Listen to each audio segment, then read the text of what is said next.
பெங்களூரில் வசித்து வரும் பிரேமானந்த் என்பவர் ஒரு ஆன்லைன் விற்பனை நிறுவனத்தில் 1,85,000 ரூபாய்க்கு செல்போனை முன்பதிவு செய்திருந்தார்.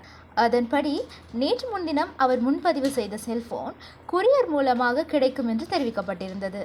இந்த நிலையில் குரியர் நிறுவன ஊழியர் பிரேமானந்த் வீட்டுக்கு வந்து ஒரு பார்சலை கொடுத்துவிட்டு சென்றார். உடனே அவரும் தான் ஆசையாக செல்போன் வந்ததாக நினைத்து பார்சலை பிரித்து பார்த்துள்ளார். அப்போது அவருக்கு கடும் அதிர்ச்சி காத்திருந்தது. ஏனெனில் அந்த பார்சலில் செல்போன் பெட்டிக்குள் செல்போனுக்கு பதில் ஒரு பளிங்கு கல் இருந்தது. ரூபாய் 1,85,000 மதிப்பிலான செல்போனுக்கு பதில் பளிங்கு கல்லை அனுப்பி வைத்ததால் கோபமடைந்த பிரேமானந்த் உடனடியாக குரியர் ஊழியரின் செல்போனுக்கு அழைத்தார். ஆனால் அவர் செல்போனை எடுத்து பேசவில்லை. செல்போனுக்கு பதில் பளிங்கு கல்லை அனுப்பி வைத்தது ஆன்லைன் விற்பனை நிறுவனமா அல்லது குரியர் நிறுவனத்தில் பணியாற்றும் ஊழியரா என்பது தெரியவில்லை. இந்த மோசடி குறித்து போலீசில் பிரேமானந்த் புகார் அளித்துள்ளார். அதன் பேரில் போலீசார் வழக்கு பதிவு செய்து விசாரணை நடத்தி வருகின்றனர்.